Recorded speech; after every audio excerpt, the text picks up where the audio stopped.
अस्सलाम वालेकुम दोस्तों, मेरा नाम फ़ारूक कुरैशी है और आप देख रहे हैं मेरा चैनल ब्रेन्स एकेडमी। दोस्तों, इस चैनल को सब्सक्राइब ज़रूर कीजिए ताकि हर वीडियो आपको टाइम पर मिल सके।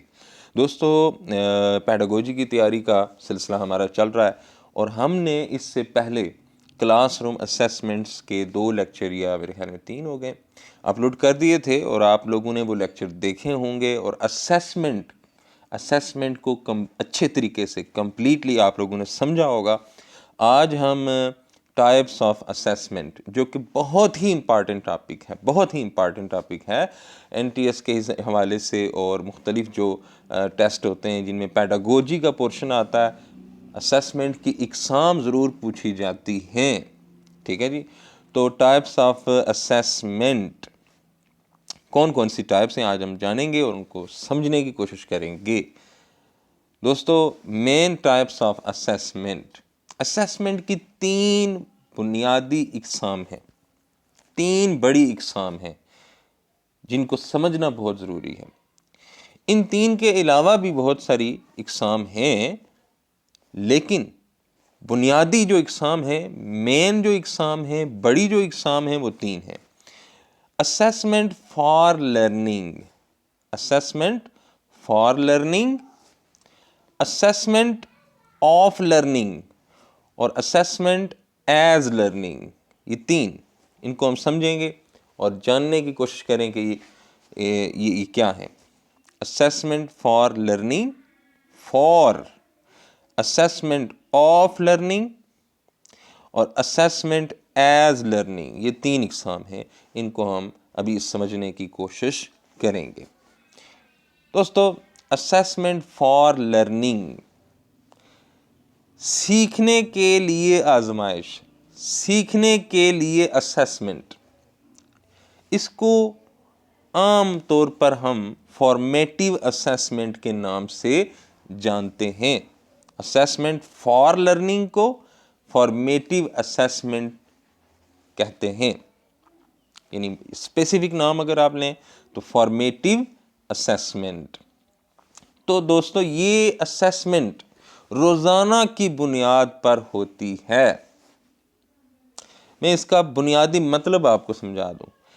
असेसमेंट फॉर लर्निंग, इस असेसमेंट के ज़रिए से आप ये जानने की कोशिश करते हैं कि आप बच्चे को रोज़ाना जो कुछ भी पढ़ाते हैं, बच्चे को रोज़ाना जो कुछ भी पढ़ाते हैं, क्या वो सीख रहा है या नहीं सीख रहा। ठीक है, पहली बात क्या हो गई कि रोज़ाना की बुनियाद पर ये आजमाइश होगी, रोज़ाना की बुनियाद पर ये असेसमेंट होगी, रोज़ाना की बुनियाद पर ये जांच पड़ताल होगी और आप बच्चे को जो भी पढ़ाएंगे, जो सबक भी पढ़ाएंगे, आप उस सबक की असेसमेंट ज़रूर लेंगे। ठीक है जी, आप उस सबक की असेसमेंट ज़रूर लेंगे और देखेंगे कि बच्चा सीख रहा है या नहीं सीख रहा। ठीक, और फिर आप अपने मेथड को चेंज कर सकेंगे। मिसाल के तौर पर इंग्लिश ग्रामर, आपका सब्जेक्ट है जी इंग्लिश ग्रामर, आप बच्चों को पढ़ाते हैं और आप बच्चों को पहले दिन पढ़ाते हैं नाउन का। आप बच्चों को नाउन का इंट्रोडक्शन देते हैं, बच्चों को नाउन का, इसम का तारुफ करवाते हैं। ठीक है जी, पहले दिन। तो आपने जो नाउन का तारुफ कराया, उसके बाद आप ज़रूर असेसमेंट लेंगे। बाद में लें या पढ़ाते हुए दरमियान में आप बच्चों से असेसमेंट लें। आप उनसे कोई सवाल पूछें, आप उनसे कोई क्विज़ करें, उनको एक छोटा सा टास्क दे दें करने के लिए नाउन के बारे में। मसलन नाउन पढ़ाया आपने और पढ़ाने के दौरान ही आपने किसी बच्चे से पूछा कि भाई आप मुझे इस क्लास में मौजूद जो बच्चे हैं इनके नाउन बता दो। ठीक, तो जो नाउन आप जानते हैं वो मुझे बता दो। इसी तरह जब आप दूसरा दिन होगा तो आप टाइप्स ऑफ नाउन बच्चों को पढ़ाएंगे और टाइप्स ऑफ नाउन पढ़ा के या पढ़ाने के दौरान आप उनकी आजमाइश करेंगे, आप उनकी जांच करेंगे, आप उनकी पड़ताल करेंगे कि क्या वो सीख रहे हैं या नहीं सीख रहे। ठीक है जी। तीसरे दिन आप उनको नाउन को जुमलों में यूज़ करना सिखाते हैं तो आप उनसे टेस्ट लेंगे, उनसे उनकी आजमाइश करेंगे कि क्या जो मैं टॉपिक पढ़ा रहा हूँ ये बच्चे सीख रहे हैं या नहीं सीख रहे। और अगर नहीं सीख रहे तो आप अपने मेथड में तब्दीली ला के उन्हें बेहतर तरीके से सिखा सकते हैं। ये होती है फॉर्मेटिव असेसमेंट। ठीक है जी। जो आप एक दिन का सबक आपने उनको पढ़ाया, उसी वक्त आपने उनसे टेस्ट, उनसे असेसमेंट ले ली, ठीक है, उनसे आजमाइश कर ली, यानी छोटे मोटे सवाल हल्के फुल्के पूछ लिए। इस असेसमेंट का ये मकसद नहीं होता, बच्चों को ये बताना नहीं होता कि वो लायक हैं, वो नालायक हैं, ये बताना मकसद। इस असेसमेंट का मकसद होता है ये जांचना कि जो मैं पढ़ा रहा हूँ, क्या जो मैं सिखा रहा हूँ वो सिखाने में कामयाब हो रहा हूँ या नहीं हो रहा। समझ आइए, असेसमेंट फॉर लर्निंग का असल और बुनियादी मकसद क्या है? ये जानना कि जो कुछ भी मैं पढ़ा रहा हूँ, जो कुछ भी मैं सिखा रहा हूँ, क्या मैं कामयाब हो रहा हूँ या नहीं हो रहा। ठीक है जी, ये होती है फॉर्मेटिव असेसमेंट। इसके बाद है assessment of learning. Assessment of learning, learning की, सीखने की असेसमेंट। सीखने की, पिछला क्या था? सीखने के लिए असेसमेंट और सीखने की असेसमेंट। सम्मेटिव असेसमेंट इसका स्पेसिफिक नाम है। असेसमेंट ऑफ लर्निंग को सम्मेटिव असेसमेंट कहते हैं, मजमूई पड़ताल। ठीक है जी। ये जो असेसमेंट होती है ये एक ख़ास वक्त पे की जाती है, एक ख़ास वक्त के बाद की जाती है। ठीक। सम्मेटिव असेसमेंट का मतलब क्या है कि आपने बच्चों को एक पूरा टॉपिक पढ़ा दिया, पूरा यूनिट पढ़ा दिया, एक सबक पूरे का पूरा पढ़ा दिया, और पूरे का पूरा पढ़ाने और सिखाने के बाद आप जो असेसमेंट लेंगे उस असेसमेंट को कहेंगे सम्मेटिव असेसमेंट, मजमूई असेसमेंट। ठीक है जी, सम्मेटिव, मजमूई। ठीक है जी। यानी ये एक खास वक्त के बाद होगी, जब आप अपना सबक पूरा मुकम्मल कर चुके हैं। ठीक, आप अपना एक यूनिट, एक पूरा चैप्टर मुकम्मल कर चुके हैं। उस वक्त 3, 4, 5, 6 दिन लगे आपको वो काम, वो टॉपिक, वो चैप्टर मुकम्मल करने में। और जब मुकम्मल हो गया तो उसके बाद आप लेंगे जो असेसमेंट, उसको कहेंगे सम्मेटिव असेसमेंट। मिसाल के तौर पर इंग्लिश ग्रामर आप पढ़ाते हैं, मैंने अभी मिसाल दी। पहले दिन आप नाउन का तारफ़ करवाते हैं, दूसरे दिन आप टाइप्स ऑफ नाउन बच्चों को बताते हैं, नाउन की इकसाम। तीसरे दिन आप बच्चों को नाउन का इस्तेमाल सिखाते हैं। अच्छा, पूरा टॉपिक आपने मुकम्मल कर लिया, और पूरा टॉपिक मुकम्मल करने के बाद चौथे दिन आप उनसे पूरे टॉपिक की, इन तीनों सब टॉपिक्स को मिला के पूरे टॉपिक की, पूरे चैप्टर की, पूरे यूनिट की असेसमेंट लेंगे। इस असेसमेंट को हम कहेंगे सम्मेटिव असेसमेंट। ठीक है जी। यानी रोजाना की बुनियाद पे जो असेसमेंट होगी वो तो है फॉर्मेटिव असेसमेंट, और जो एक खास वक्त के बाद, एक खास दौरानिए के बाद आप उनसे असेसमेंट लेंगे, उसे हम कहेंगे सम्मेटिव असेसमेंट। ठीक है जी।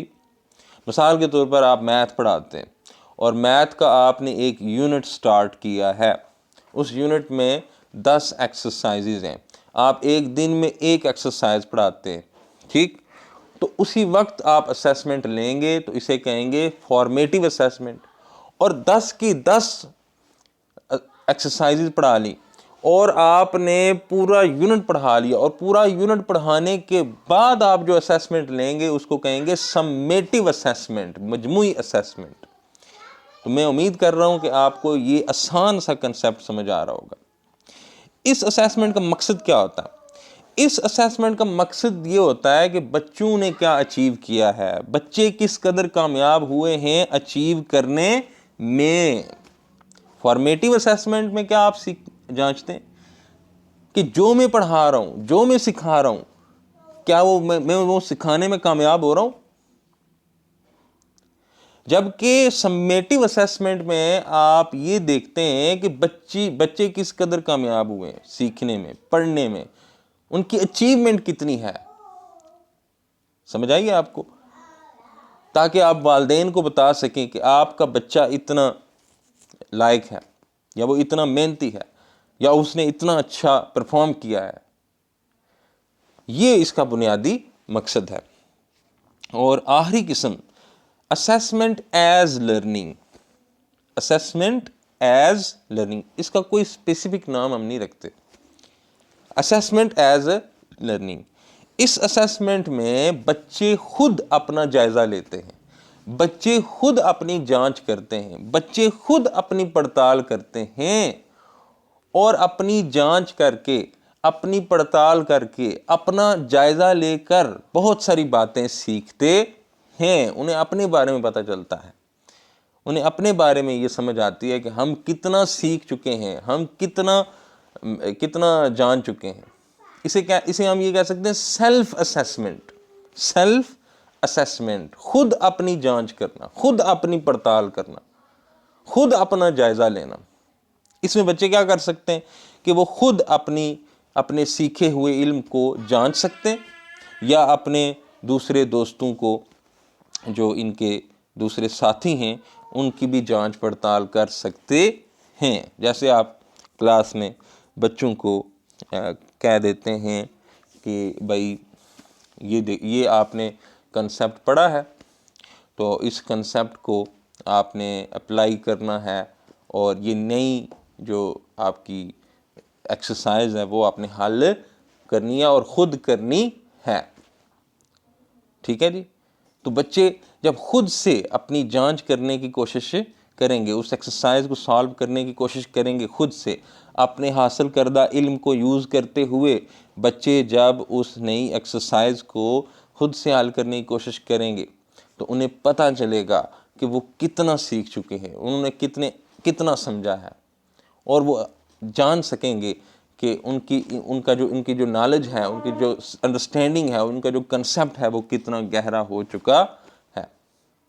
तो असेसमेंट एज लर्निंग, सीखते हुए असेसमेंट करना। ठीक है जी। बच्चा अपनी खुद असेसमेंट करे, और असेसमेंट करते हुए वो क्या करेगा, वो सीखेगा, अपने बारे में उसे पता चलेगा, अपनी नॉलेज के बारे में उसे पता चलेगा, अपने इल्म के बारे में उसे पता चलेगा। तो मैंने यहाँ कुछ क्वेश्चन लिखे हैं। मसलन बच्चा क्या सीखेगा, what is the purpose of learning these concept and skill. बच्चे को पता चलेगा अपनी जांच करने से, बच्चा खुद जब अपनी जांच करेगा, अपने साथियों की जांच खुद करेगा, तो उसे पता चलेगा कि ये जो हम पढ़ रहे हैं इसका मकसद क्या है, हम जो ये सीख रहे हैं, पढ़ रहे हैं, इसका मकसद उसे पता चलेगा। What do I know about this topic, उसे ये पता चलेगा कि ये जो टॉपिक है इसके बारे में मैं क्या जानता हूँ। What strategies do I know that will help me learn this? बच्चे को पता चलेगा कि वो कौन सी तकनीकें हैं, वो कौन सी हिकमत अमली है जिसके ज़रिए मैं ये सीख सकता हूँ। Am I understanding these concept? बच्चे को ये पता चलेगा कि मैं ये जो कंसेप्ट है, ये जो टॉपिक है, क्या मैं इसको समझ भी रहा हूँ या नहीं समझ रहा। What are the criteria of improving my work? बच्चा ये सोचेगा कि मैं अपने काम को किस तरह से इम्प्रूव कर सकता हूँ, मैं अपनी जहानत को, मैं अपने सीखने को किस तरह से इम्प्रूव कर सकता हूँ। और have I accomplish the goal I set for my self, क्या जो मकसद मैंने अपने जहन में तय किए थे, क्या वो मैं हासिल कर रहा हूँ या नहीं कर रहा। तो सेल्फ असेसमेंट, पीयर असेसमेंट, यानी अपनी जांच खुद करना, अपने साथियों की जांच खुद करना, अपने साथियों की असेसमेंट खुद करना, इससे बच्चों को ये बातें पता चलती हैं। ठीक है जी।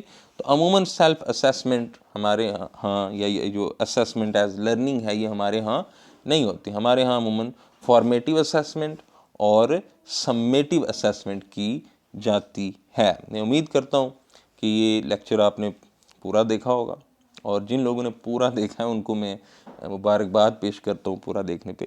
तो चैनल को ज़रूर सब्सक्राइब कीजिए, और आपका कोई सवाल हो तो आप अपने कमेंट्स में वो पूछ सकते हैं, और इंशाल्लाह उस सवाल का आपको जवाब भी दिया जाएगा।